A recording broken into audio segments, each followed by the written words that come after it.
Hello there, guys and gals, and welcome to What Do I Know video. My name is Mitchell Stevenson, and I'm here to talk about a movie that opened up domestically just this past weekend and has made so many splashes in the media and the world of film already.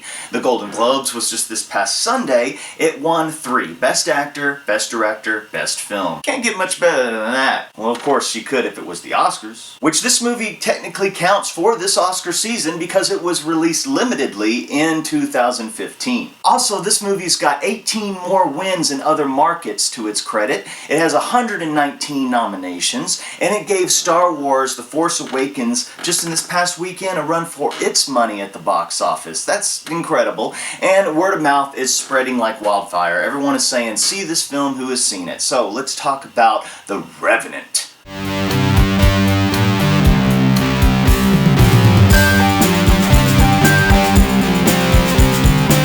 The Revenant is a movie based on the true story of Hugh Glass. Hugh Glass was the manliest man who ever manlied the man.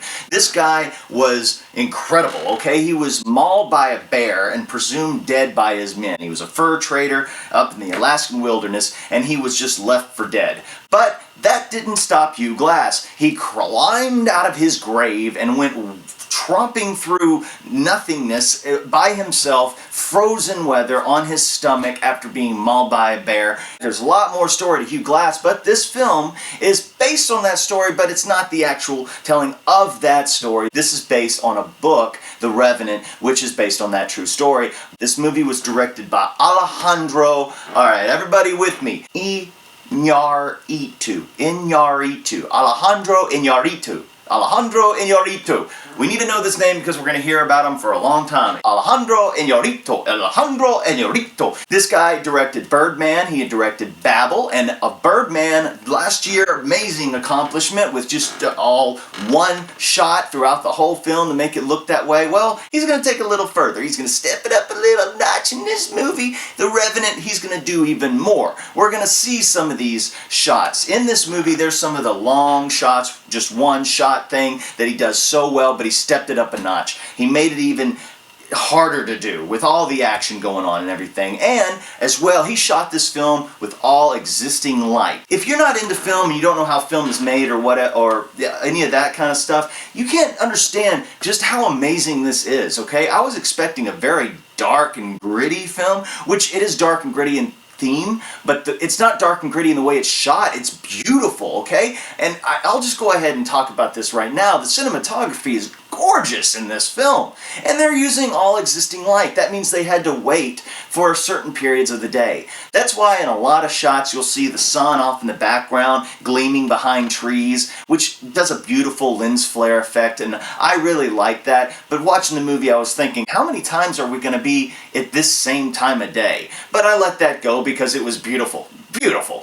Alejandro Iñárritu did a great job doing that. DiCaprio threw his all into this film, and man, the guy deserves an Oscar. He's been overlooked. He's one of the most overlooked Oscar nominees to date. He's had so many nominations, never been given. Now, I'm afraid that the Academy is going to go with whoever's the lesser known to give them a boost up, but I'm hoping that they finally give it to DiCaprio because he not only deserves it in his career, but deserves it for this film. I think this film took such a toll on him. He was out actually in the snow, freezing, crawling out of freezing cold water to make scenes work, to make them real. And I have heard interviews and people who were on set talking about the transformation of not only the character, but the actor, Leonardo DiCaprio, transforming from dealing with some things in the beginning of the shooting and how he dealt with it towards the end. He manned up for this role, and it shows.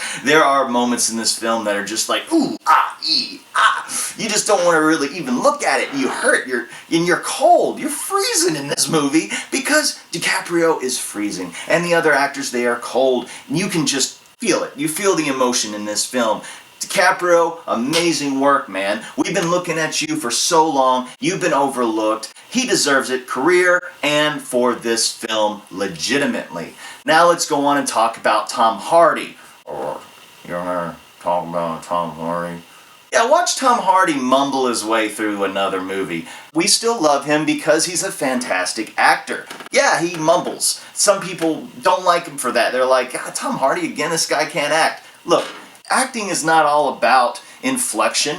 Okay, if you're playing a character who has bad inflection meaning the way he talks, kind of understand the way he talks and everything. If you're playing someone who's got lockjaw, you're going to sound like that. Now, Tom Hardy doesn't have lockjaw in this film, but he does mumble sometimes, but it works so well for the character. He comes off as just this really kind of just sleazy, redneckish kind of character with no honor. He did a great job. Now, this is the second pairing that I have seen of Tom Hardy and DiCaprio. Let's talk about Inception they were together in. You might also know Tom Hardy from Mad Max. If you're not following with film and everything and know what a commodity Tom Hardy is right now, he's huge. He's a really big deal. He was also Bane in The Dark Knight Rises. But these two guys were great choices to be in this film. What I want to talk about is different viewpoints on films. Okay, some people really like a movie that's going to make them think. That's going to make them think about culture, going to make them think about spirituality or mankind or the economy or something, or slavery or